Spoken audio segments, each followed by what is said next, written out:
It began with a photograph, a simple wedding picture taken on a summer afternoon in the small coastal town of Ashcombe, Maine.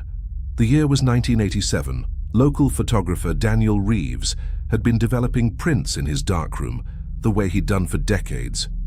But that afternoon, as the images emerged through the wash of silver and light, he noticed something he couldn't explain.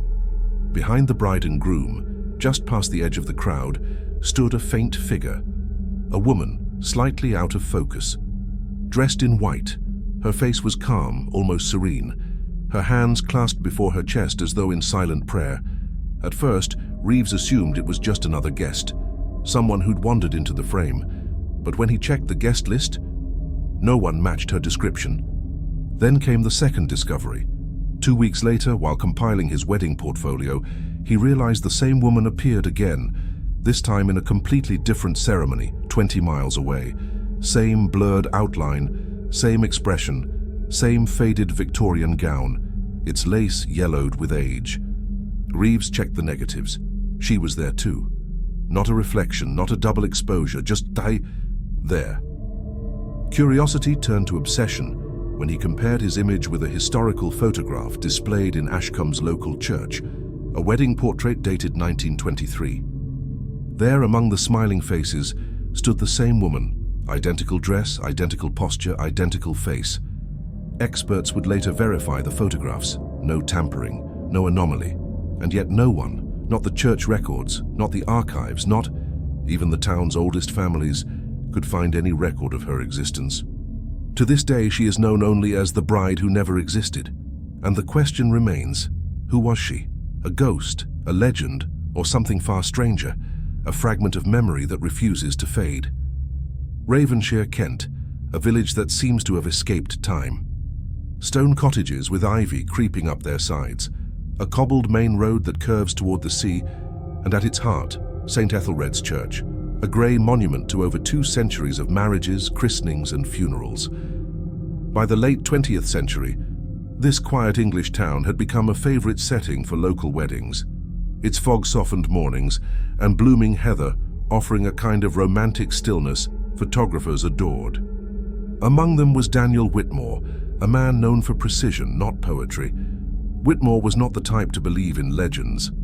In his 40 years behind the camera, he had captured hundreds of wedding portraits, always striving for perfection in light and framing, never sentiment.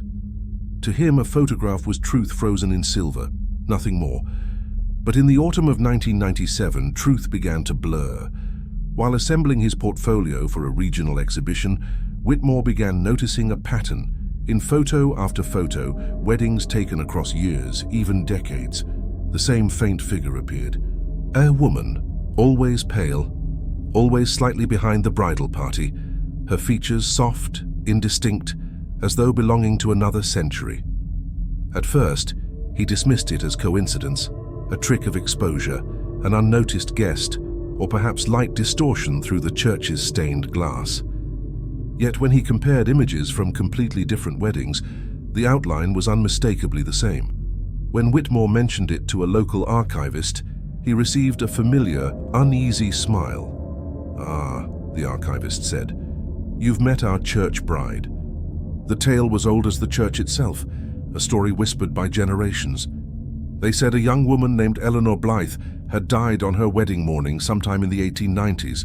Her groom had vanished without explanation, and her body was found later that day near the churchyard gate, still wearing her white dress. Officially, no record of her wedding or death was ever documented, but the story persisted, a superstition woven into local tradition. Seeking answers, Whitmore brought his negatives to Dr. Harold Linton, a photography historian at Cambridge University. Linton's analysis confirmed the negatives were genuine, no retouching, no overlay, no manipulation. Then, one final detail froze him. The mysterious woman's dress, veil, and posture perfectly matched a Victorian portrait of Eleanor Blythe, catalogued in the parish archives. A woman who, by every known record, never married, and died before she ever reached the altar. The question now was no longer who she was, but why she kept returning. The more Daniel Whitmore tried to dismiss what he'd seen, the more the image haunted him. Each time he flipped through his portfolio, the same faint figure seemed to emerge from the grain, an outline of lace and sorrow, lingering near the second pew of St. Ethelred's church.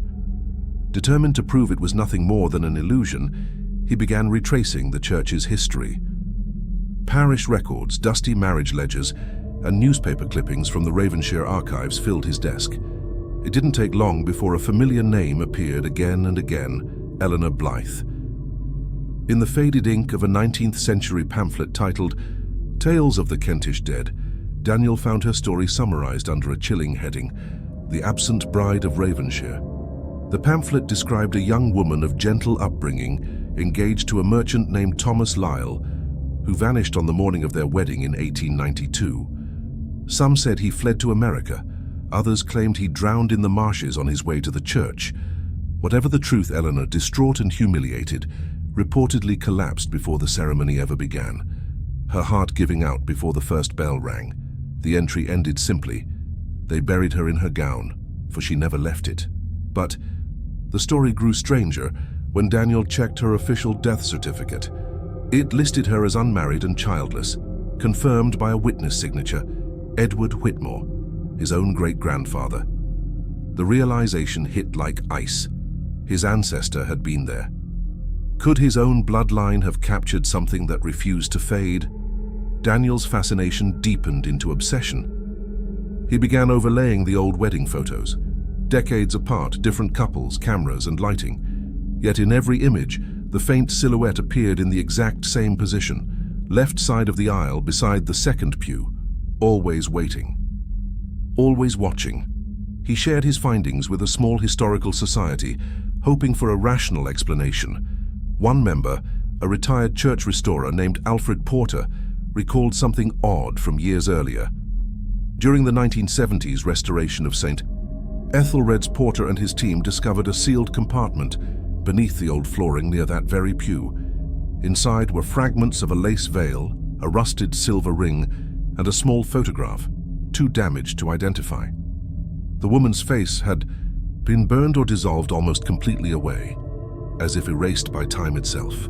Porter remembered feeling a pressure in the air when they pried it open, a heaviness that made his tools tremble. He'd handed the artifacts over to the church warden, but they were never catalogued or seen again. The deeper Daniel dug, the clearer the pattern became. The woman wasn't bound to a single photograph. She was embedded in generations of them. Different photographers, different film stocks. Even after the church had been renovated and lighting replaced, she continued to appear, not clearer, not closer, just present. It was as if the space itself, that corner of the church, held a memory the camera could not help but expose. For Daniel, logic began to falter. What started as a curiosity now felt personal, ancestral, a haunting that threaded through his own family name. Every frame told the same silent truth. Eleanor Blythe had been waiting for more than a century, and somehow through the eye of every lens, she still was. By 2011, St. Ethelred's Church had become a quaint heritage site, a place school groups visited for its stained glass and cobbled graveyard, not for the stories whispered after dusk. That year, a digital archivist named Dr. Amelia Rhodes was assigned to modernize the church's extensive photography archive for the Kent Regional History Project. She was pragmatic, data-driven, and unshaken by local superstitions. Her focus was preservation, scanning century-old negatives into crisp digital clarity. But as she began digitizing the earliest collections, something caught her eye. At first it was just a blur, a light distortion she assumed came from aging film. Yet, as she moved through rolls from the 1950s, 60s, and 70s, a familiar outline began to emerge. The same silhouette of a woman, faint but constant, always positioned near the left aisle, beside the second pew. Rhodes meticulously catalogued every instance. She adjusted contrast levels, cross-checked exposure times, even compared lens data from different cameras used over the decades. The result was impossible to ignore. The figure remained consistent, same shape, same posture, same place. She began consulting thermal scans of the church, data collected for a preservation study just years earlier. That's when she noticed Something stranger still. Every reading showed a slight temperature drop in that precise section of the church, roughly 3 degrees colder than the surrounding air. It wasn't large enough to feel, but constant enough to register across multiple instruments, even years apart. Rhodes, initially skeptical, tried to disprove her own findings. She compared film from weddings, rehearsals, even pre-ceremony shots, frames taken when the church was completely empty. And yet, while she was there, in the stillness before guests arrived, before a single candle was lit, the faint impression of a bride, white gown, bowed head, was visible even in shots meant to test focus or light balance. It wasn't just haunting. It was methodical. When Rhodes presented her findings to Gerald Phelps, a retired historian specializing in Kent folklore, he immediately recalled the tale of Eleanor Blythe, the absent bride of Ravenshire. He took Rhodes deep into the church's registry cellar, where brittle records still listed grave plots and restorations. One entry stopped them cold. A burial ledger from 1892 described an unmarked interment directly beneath the nave, coordinates matching exactly the same section of the church floor where the spectral figure appeared in the photographs. The record bore only 3 words: E. Blythe, no service, no ceremony, no family witness, just a hurried burial beneath the very aisle she never walked down. When Rhodes compared Eleanor's surviving engagement portrait, a rare print preserved in the county archives, to her spectral outline, the results were undeniable. Using modern facial mapping software, she aligned the faint features visible in the anomalies with Eleanor's portrait. The match was over 96% accurate. Same jawline, same veil curvature. Even the tilt of her head on downward mournful, as if frozen in the moment before heartbreak. Rhodes published her data quietly at first, through an internal academic paper on persistent optical anomalies in analog photography. But as local journalists got hold of her findings, the story reignited national fascination. Experts in optics, photography, and parapsychology debated fiercely. Some claimed it was residual radiation from decades of flash photography. Others argued for lens memory, or what physicists called energy persistence, where light retains ghost traces of repeated emotional events. But Rhodes's own conclusion was more profound and unsettling. She suggested the phenomenon wasn't a haunting in the traditional sense at all. It was instead an imprint. Her final report read, "Eleanor Blythe's presence may not be spiritual but photonic, a trace of trauma embedded in reflected light. Like the echo of a moment replaying itself every time the conditions align. The bride didn't haunt the church. The church remembers her." The statement rippled across the media. Skeptics dismissed it as poetic nonsense. Believers saw it as validation. But beneath the noise, one fact stood untouched. Every time someone took a picture in St. Ethelred's, no matter the camera, the lighting or the decade, the faint white figure would return, not as a ghost demanding attention, but as a memory that refused to fade. And for the first time, science seemed to agree that some tragedies leave more than stories behind. They leave evidence. By 2022, the legend of the Ravenshire bride had become more than folklore. It was a cultural phenomenon. Online communities had dissected the mystery endlessly. Paranormal forums, photography experts, and skeptics alike. Yet no one had ventured to confront the truth directly. Beneath the stones of St. Ethelred's itself, that year, a small investigative documentary crew led by journalist Claire Hensley and field researcher Tom Everett received permission from the parish to examine the church's foundations. Their aim wasn't to prove the supernatural, only to document the evidence, to either confirm or finally bury the century-old legend. They arrived on a grey February morning when mist hung low over Ravenshire. Inside the church, the air was still, heavy with the faint smell of age, wax, wood polish, and something faintly metallic. Like old film, the team began with thermal imaging, scanning the aisle where Eleanor Blythe was said to appear. The display showed the usual cool blues of stone and shadow, except for one area, a precise oval-shaped region beside the second pew. It was 6 degrees Celsius colder than its surroundings. Despite no draft, no structural weakness, and no airflow, every few minutes, the temperature dipped again, as though something unseen was moving. Technicians cross-checked the readings with infrared and electromagnetic sensors. Nothing mechanical or electrical explained it. The cold zone held its shape, its silence, its persistence. Then came the ground-penetrating radar.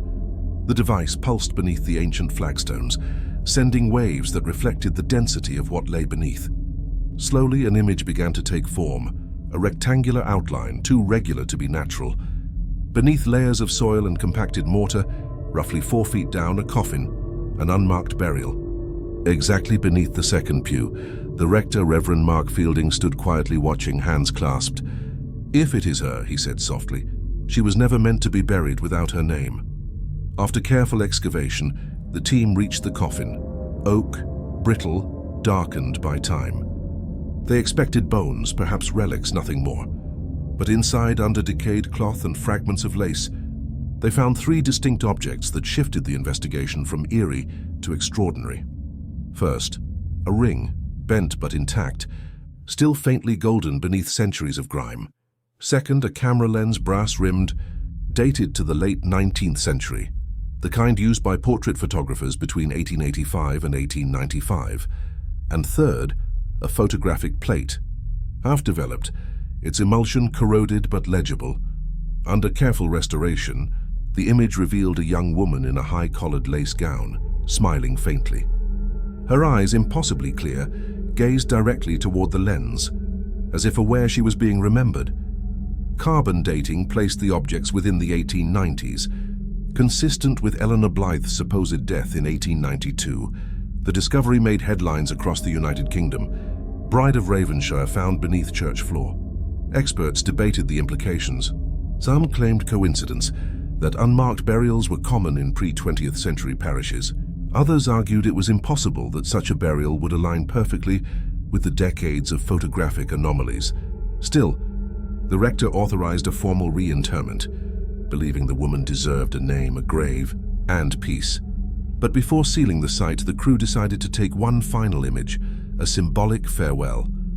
Claire Hensley stood where Eleanor's image had appeared countless times, the camera fixed on the empty aisle. The light was even, no movement, no tricks. The photo was developed digitally on site. When the pixels rendered, something appeared, faint but unmistakable. The outline of a figure, translucent, standing in the cold zone. A veil traced in soft white light. A face indistinct yet familiar, poised in the same eternal stillness that had haunted generations of images. The room fell silent. No one spoke. Even the hum of the computer seemed to fade. They checked exposure data, compared frames, verified timestamps. Nothing was wrong. Nothing explainable.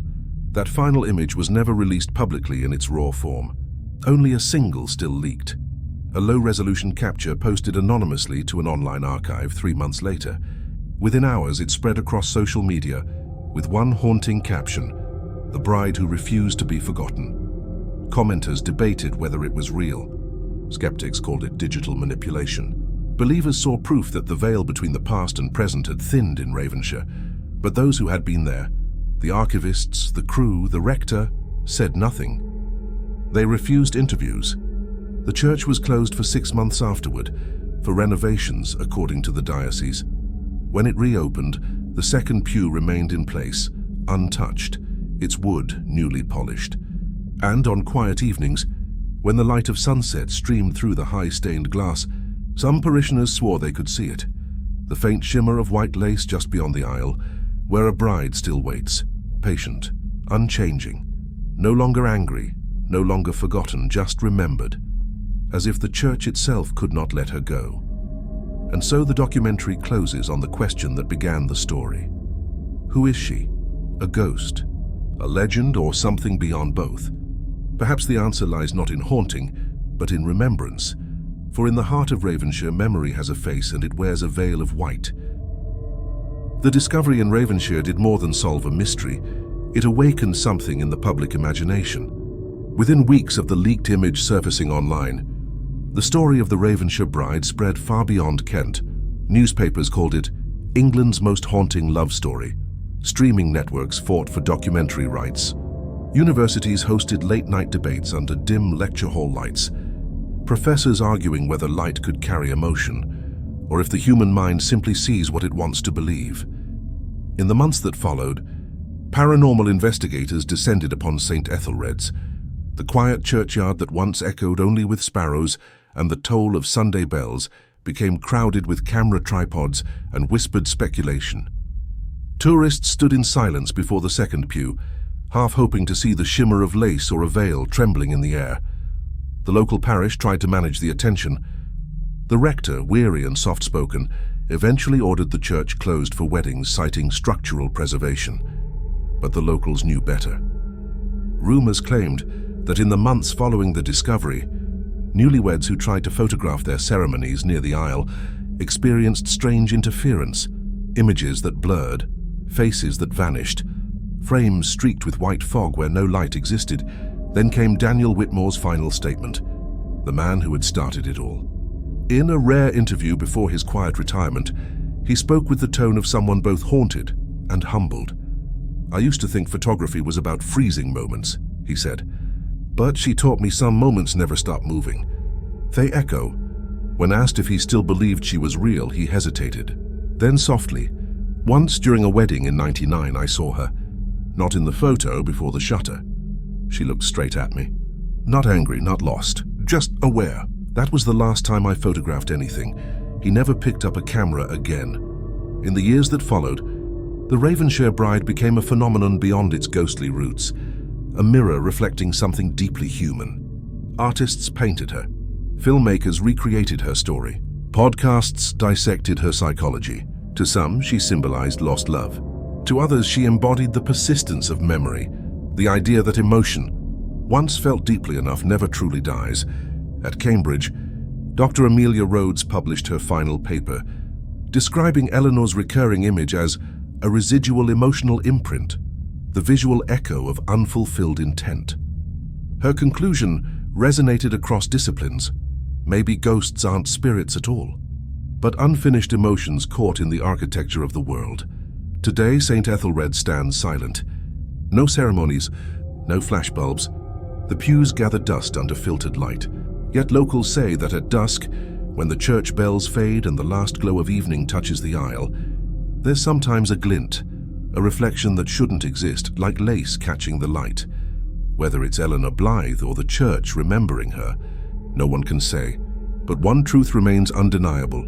Some vows were never spoken, and some love stories never end. In the end, the story of the bride who never existed lingers, not as proof of the supernatural, but as a mirror of our own longing. We take photographs to hold on to joy, to keep the people and moments we fear to lose. Yet sometimes in our search to preserve life, we accidentally capture what life left behind. The image of Eleanor Blythe, pale, silent, eternal, reminds us that grief can echo just as powerfully as love. Her presence across generations isn't just a haunting.